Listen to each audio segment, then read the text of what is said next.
Good morning 8th class. Suprabhatam. हम लोग संस्कृत विषय में हम लोगों ने चतुर्थ पाठ तक पढ़ लिया था। चतुर्थ पाठ था हमारा मध्य निषेधः। उसके बाद हम चले थे आकलन पृष्ठ पे, जो हमने कर लिया था परसों आकलन पृष्ठ। अब हमारा जो पंचम पाठ है, आज हमारा है पंचमम पाठः भव्या भागीरथी। पांचवा पाठ है हमारा भव्या भागीरथी। ठीक है, पंचम पाठ क्या है हमारा? भव्या भागीरथी। भव्या का अर्थ होता है सुंदर। ठीक है, भव्या का अर्थ क्या होता है? सुंदर। भागीरथी एक क्या है? नदी है, सभी को पता है ना। भागीरथी क्या है? नदी है। भव्या अर्थात सुंदर नदी, भागीरथी। तो इस पाठ में हमें सुंदर भागीरथी नदी के बारे में सारा हमारा जो पाठ है वो क्या है? वर्णित है। ठीक है, भव्य अर्थात सुंदर भागीरथी पे पूरा पाठ हमारा क्या है? वर्णित है, पंचम पाठ। ठीक है, तो जब भी हम संस्कृत पढ़ते हैं, हम गीत पढ़ते हैं गीत की तरह, श्लोक पढ़ते हैं श्लोक की तरह, गद्य पढ़ते हैं गद्य की तरह, है ना। तो ये हमारा एक गीत मान लो, गीत के माध्यम से हमें भव्या भागीरथी के बारे में बताया गया है। तो इस चैप्टर में भागीरथी नदी के बारे में हमें क्या करा गया है? वर्णित, इस पाठ में वर्णन किया गया है। तो हमारा जो पांचवा पाठ है भव्या भागीरथी, जो हम आज स्टार्ट करेंगे, तो हम पढ़ लेते हैं भव्या भागीरथी। ठीक है, पढ़ते हैं। हिमाद्रे संभूता विहरसि तदङ्के हिममयि ततो भूमियाता विचरसि सुहासा समतले पुनासि त्वं लोकान् प्रवहसि समुद्रं प्रति सदा। अहो दिव्ये गङ्गे भवतु सुखदं नतस्तौ जलम्। अहो दिव्ये गङ्गे भवतु सुखदं नतस्तौ जलम्। ठीक है, इस प्रकार से हम इसको पढ़ेंगे। अर्थ समझ लेते हैं हम इसका। हिमाद्रे शंभूता विहरसि तदङ्के हिममये। ठीक है, ततो भूमि याता विचरसि सुहासा समतले। कहा है हे गंगे माते, भागीरथी को कहा है हे गंगे माते, तुम हिमालय से उत्पन्न हुई। संभूता का अर्थ होता है निकली हुई, उत्पन्न हुई। ठीक है, हिमालय से हिमाद्रे अर्थात हिमालय से उत्पन्न हुई, हिमालय की गोद में विचरण करती हो। अंके, तदंके, तदंके का अर्थ होता है गोद। ठीक है, अंके का अर्थ होता है गोद। तद अर्थात उसकी गोद में क्या करती हो? विहरसी अर्थात विचरण क्या करती हो? करती हो। हिमालय की, हिममय अर्थात हिमालय की गोद में क्या करती हो? विचरण करती हो। हे गंगे माते, तुम हिमालय से उत्पन्न हुई, हिमालय की गोद में क्या करती हो? विचरण करती हो। ततो भूमि याता विचरसि सुहासा समतले, तब पृथ्वी पर आती हो। ततो अर्थात तब, भूमि अर्थात पृथ्वी, याता अर्थात आती हो, और हंसती हुई। सुहासा का अर्थ होता है प्रसन्न या सुंदर, हंसती हुई। ठीक है, विचरसी अर्थात विचरण करती है। समतले अर्थात समतल भूमि पर प्रसन्न होकर क्या करती हो? विचरण करती हो। ठीक है, ततो भूमि याता विचरसि सुहासा समतले, तब पृथ्वी पर आती हो और हंसती हुई समतल भूमि पर तुम प्रसन्न होकर क्या करती हो? विचरण करती हो। ऐसे भागीरथी नदी के बारे में बताया है। पुनासि त्वं लोकान् प्रवहसि समुद्रम प्रति सदा। पुनासि त्वं लोकान्, पुनासि का अर्थ होता है पवित्र करती हो, पवित्र करती हो।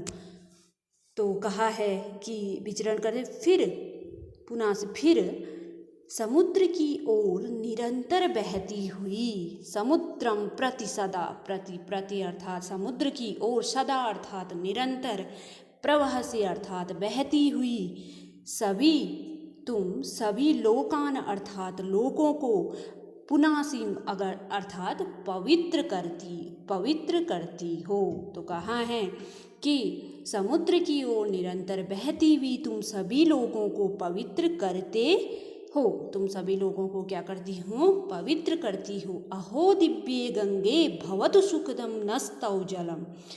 हे गंगे माते, गंगे यहाँ पे संबोधन है, हे गंगे माते तुम्हारा जल, भवतु अर्थात तुम्हारा, नस्तौ जलम तुम्हारा जल क्या है, हमें सुख प्रदान करने वाला है। भवतु सुखदम अर्थात सुख प्रदान करने वाला है। तुम्हारा जो जल है वो हमें क्या करने वाला है, सुख प्रदान करने वाला है। तो एक बार दोबारा इसका अर्थ को समझोगे, हिमाद्रेशम भूता बिहरसि तदंगे हिममयी। ठीक है, हे गंगे माते तुम हिमालय से उत्पन्न हुई, ततो भूमि याता बिहरसि सुहासासम तले। पहले कह रहे हैं कि हे गंगे माते तुम हिमालय से उत्पन्न हुई, हिमालय की गोद में, ठीक है, तदंके अर्थात हिमालय की गोद में विचरण करती हो, तब पृथ्वी पर, ततो भूमि याता विचरसि सुहासा समतले, तब पृथ्वी पर आती हो और हंसती हुई समतल, सुहासा अर्थात हंसती हुई समतल भूमि पर प्रसन्न होकर क्या करती हो, विचरण करती हो। भूमि पे क्या करती हो तुम, प्रसन्न होकर के विचरण करती हो। पुनासि त्वं लोकान प्रवहसि समुद्रम प्रति सदा, फिर समुद्र की ओर निरंतर बहती हुई, प्रति सदा अर्थात निरंतर बहती हुई तुम लोगों को पवित्र करती हो। तुम सभी लोगों को क्या करती हो, सभी लोगों को क्या करती हो, पवित्र करती हो। सभी लोगों को क्या करती हो, सभी लोगों को क्या करती हो, पवित्र करती हो। अहो दिव्ये गंगे भवतु सुखदम नस्तौ जलम। हे गंगे माते तुम्हारे जल हमें सुख प्रदान करने वाला है, सुख प्रदान करने वाला है। ठीक है बच्चों, अगला गीत है, न जाने किं पुण्यं फलित अधुना नो भगवती, प्रियो देशो जातः तौ न जाने किं पुण्यं फलित अधुना नो भगवती, प्रियो देशो जातः तौ जलकणेन नष्टकलुषः, हरिद्वारं काशी तौ तटमहत्त्वं कथयतः, प्रयागस्तीर्थानां परितुलनीयस्तौ तटे। ठीक है, तो फिर कहा जाता है, न जाने किम पुण्यम फलित अधुना नो भगवती। हे भगवती गंगे हम नहीं जानते हैं, न जाने अर्थात नहीं जानते हैं कि हमारा कौन सा पुण्य फलीभूत हुआ है, कि पुण्यम फलित अधुना नो भगवती। हे भगवती माँ, हम हे भगवती गंगे हम नहीं जानते हैं कि हमारा कौन सा पुण्य क्या हुआ है, फलीभूत हुआ है। प्रियो देशो जाता तव जल न कणे नष्ट कलुषः, कि हमारा प्रिय देश तुम्हारे पवित्र जल कणों से, तव अर्थात तुम्हारे पवित्र जल कणों से, जल कणे नष्ट कलुषः जल कणों से पवित्र हो गया है। तुम्हारे जल कणों से क्या हो गया है, पवित्र हो गया है। ठीक है, प्रियागम नष्ट कलुषा का अर्थ होता है पाप। पाप से क्या हो गया है, हमारा देश क्या हो गया है, पाप से पवित्र हो गया है। पाप को तुमने क्या कर दिया है, धुल दिया है, अर्थात हमारा जो देश क्या हो गया है, पवित्र हो गया है। तुम्हारे पवित्र जल कणों से हमारा क्या हो गया है, देश पवित्र हो गया है। हरिद्वारम काशी तौ तट महत्वम कथयत, हरिद्वार और काशी तव अर्थात तुम्हारे तट की महिमा को कह रहे हैं। महत्वम कथयत अर्थात तुम्हारी महिमा को क्या कह रहे हैं। प्रयागस्तीर्थानां परित अतुलनीयस्तौ तटे, ठीक है। अतुलनीय सभी तीर्थों में, अतुलनीय सभी तीर्थों का अधिपति, प्रयाग है ना सभी तीर्थों का अधिपति, कौन है? प्रयाग, तुम्हारे तट पर स्थित है। ये जो प्रयाग है सभी तीर्थों का अधिपति है अर्थात राजा है, वो कहाँ है? तुम्हारे तट पर क्या है? स्थित है। ठीक है, एक बार दोबारा इसका अर्थ को समझ लेंगे।